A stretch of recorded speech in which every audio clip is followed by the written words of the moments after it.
श्रीमद् भागवत महात्म्य पहला अध्याय।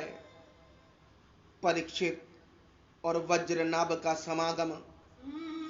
शांडिल्य मुनि के मुख से भगवान की लीला के रहस्य और व्रज भूमि के महत्व का वर्णन। महर्षि व्यास कहते हैं, जिनका स्वरूप है सच्चिदानंद नंदन, जो अपने सौंदर्य और माधुर्य आदि गुणों से सबका मन अपनी ओर आकर्षित कर लेते हैं और सदा सर्वदा अनंत सुख की वर्षा करते रहते हैं, जिनकी ही शक्ति से इस विश्व की उत्पत्ति, स्थिति और प्रलय होते हैं, उन भगवान श्री कृष्ण को हम भक्ति रस का आस्वादन करने के लिए नित्य निरंतर प्रणाम करते हैं।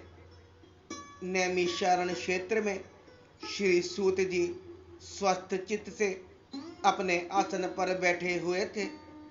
उस समय भगवान की अमृतमयी लीला कथा के रसिक, उसके रस आदन में अत्यंत कुशल शौनक आदि ऋषियों ने सूत जी को प्रणाम करके उनसे यह प्रश्न किया। ऋषियों ने पूछा, सूत जी, धर्मराज युधिष्ठिर जब श्री मथुरा मंडल में अनिरुद्ध नंदन व्रज का और हस्तिनापुर में अपने पौत्र परीक्षित का राज्य अभिषेक करके हिमालय पर चले गए, तब राजा व्रज और परीक्षित ने कैसे कैसे कौन कौन सा कार्य किया?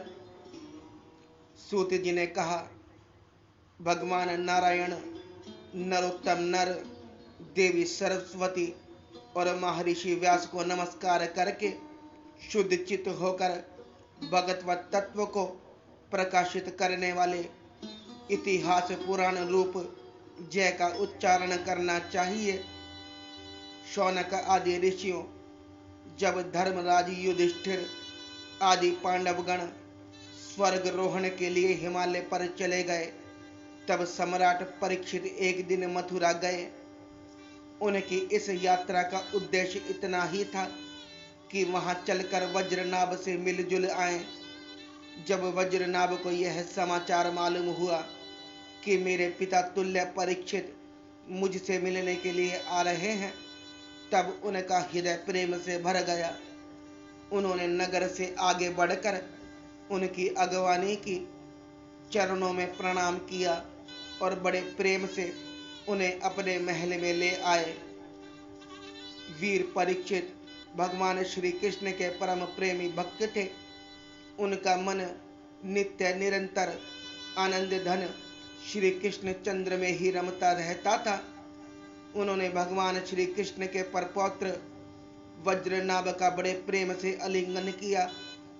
इसके बाद अंतपुर में जाकर भगवान श्री कृष्ण की रोहिणी आदि पत्नियों को नमस्कार किया।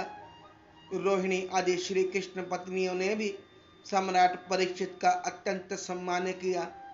वे विश्राम करके जब आराम से बैठ गए, तब उन्होंने वज्रनाभ से यह बात कही।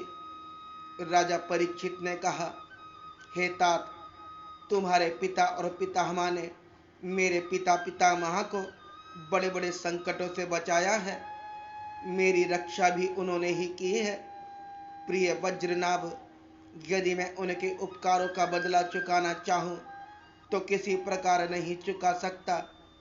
इसलिए मैं तुमसे प्रार्थना करता हूं कि तुम सुखपूर्वक अपने राजकाज में लगे रहो। तुम्हें अपने खजाने की, सेना की तथा शत्रुओं को दबाने की आदि तन की भी चिंता नहीं करनी चाहिए।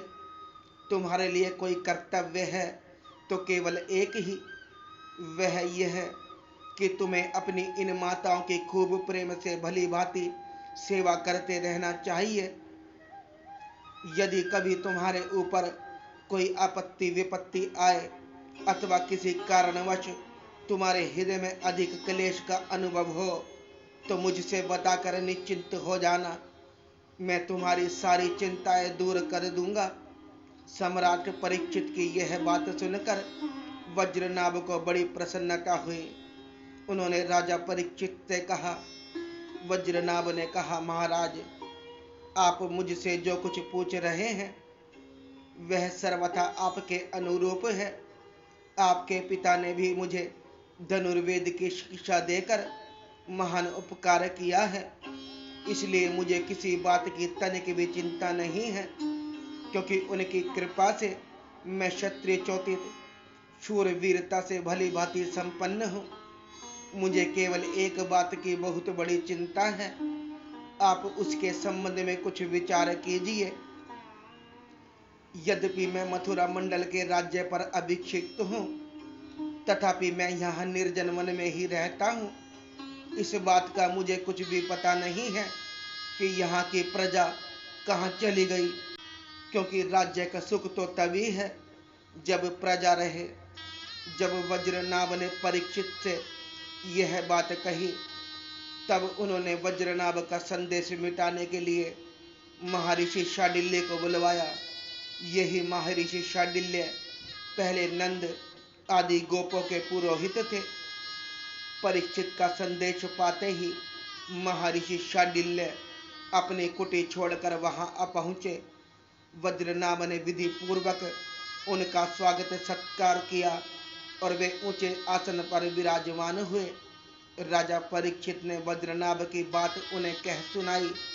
इसके बाद महर्षि शांडिल्य बड़ी प्रसन्नता से उनको सांत्वना देते हुए कहने लगे। शांडिल्य मुनि ने कहा, प्रिय परीक्षित और वज्रनाभ, मैं तुम लोगों से वज्रभूमि का रहस्य बतलाता हूँ, तुम दत्तचित्त होकर सुनो। वज्र शब्द का अर्थ है व्याप्ति। इस वृद्ध वचन के अनुसार व्यापक होने के कारण ही इस भूमि का नाम व्रज पड़ा है। सत्व रज तम इन तीन गुणों से अतीत जो परब्रह्म है वही व्यापक है, इसलिए उसे व्रज कहते हैं।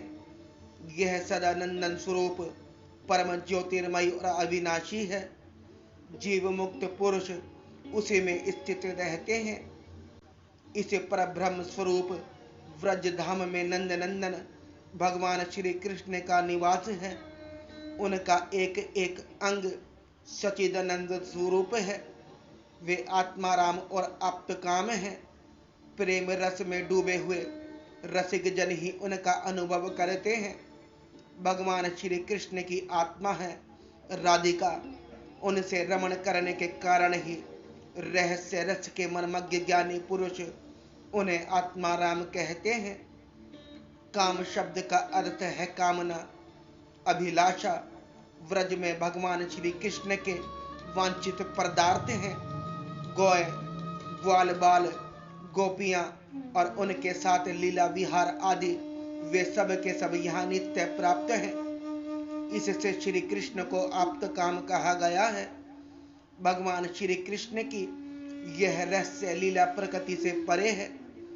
वे जिस समय प्रकृति के साथ खेलने लगते हैं, उस समय दूसरे लोग भी उनकी लीला का अनुभव करते हैं।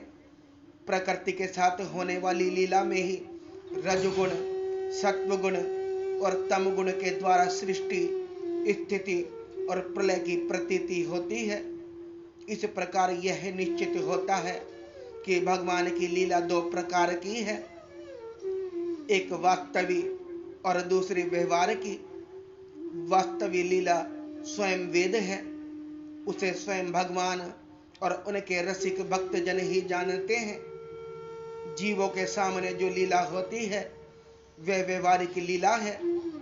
वास्तविक लीला के बिना व्यवहारिक लीला नहीं हो सकती, परंतु व्यवहारिक लीला का वास्तविक लीला के राज्य में कभी प्रवेश नहीं हो सकता। तुम दोनों भगवान के जिस लीला को देख रहे हो यह व्यवहारिक की लीला है। यह पृथ्वी और स्वर्ग आदि लोक इसी लीला के अंतर्गत है। इसी पृथ्वी पर यह मथुरा मंडल है। यही वह व्रज भूमि है जिसमें भगवान की वह वास्तविक रहस्य लीला गुप्त रूप से होती रहती है।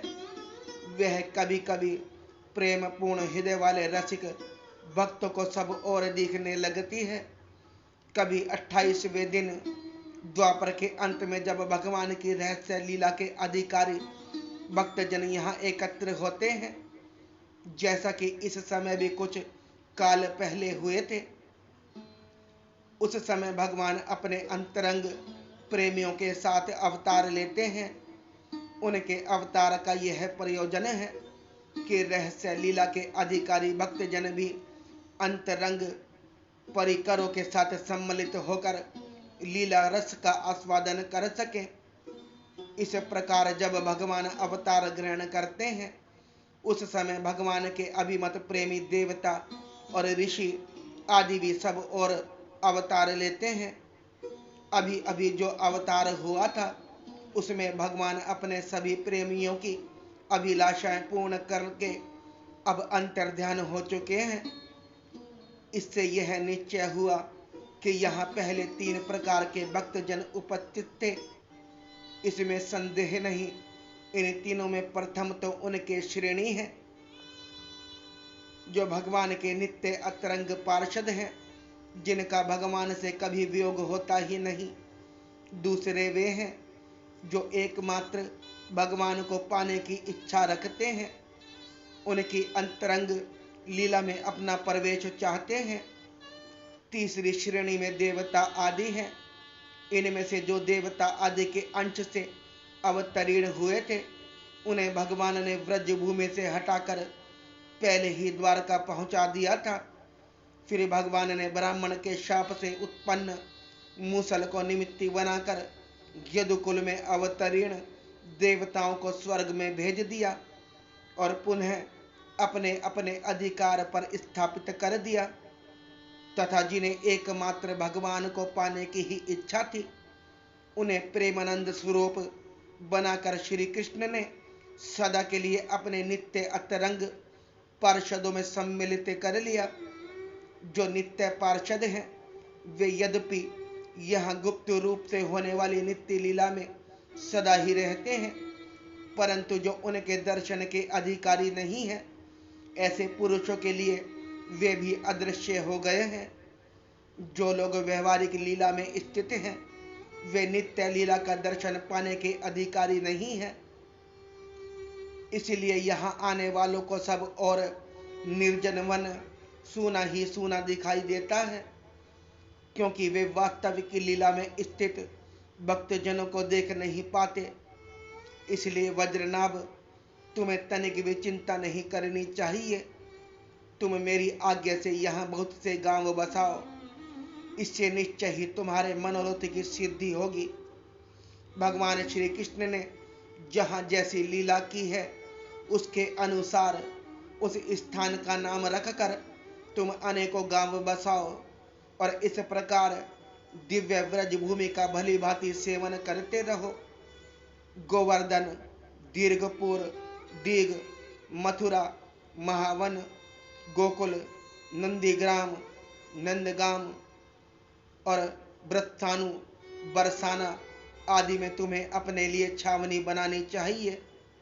उन स्थानों में रहकर भगवान की लीला के स्थल, नदी, पर्वत, घाटी, सरोवर और कुंड तथा कुछ वन आदि का सेवन करते रहना चाहिए। ऐसा करने से तुम्हारे राज्य में प्रजा बहुत ही प्रसन्न होगी और तुम भी अत्यंत प्रसन्न रहोगे। यह व्रज भूमि सच्चिदानंदमयी है, अतः तुम्हें प्रयत्न पूर्वक इस भूमि का सेवन करना चाहिए। मैं आशीर्वाद देता हूँ, मेरी कृपा से भगवान की लीला के जितने भी स्थल हैं, सबकी तुम्हें ठीक ठाक पहचान हो जाएगी। वज्रनाभ, इस वज्र भूमि का सेवन करते रहने से तुम्हें किसी दिन उद्धव जी मिल जाएंगे। फिर तो अपनी माताओं सहित तुम उन्हीं से इस भूमि का तथा भगवान की लीला का रहस्य भी जान लोगे। मुनिवर शांडिल्य जी उन दोनों को इस प्रकार समझा बुझाकर भगवान श्री कृष्ण का स्मरण करते हुए अपने आश्रम पर चले गए। उनकी बातें सुनकर राजा परीक्षित और वज्रनाभ दोनों ही बहुत प्रसन्न हुए।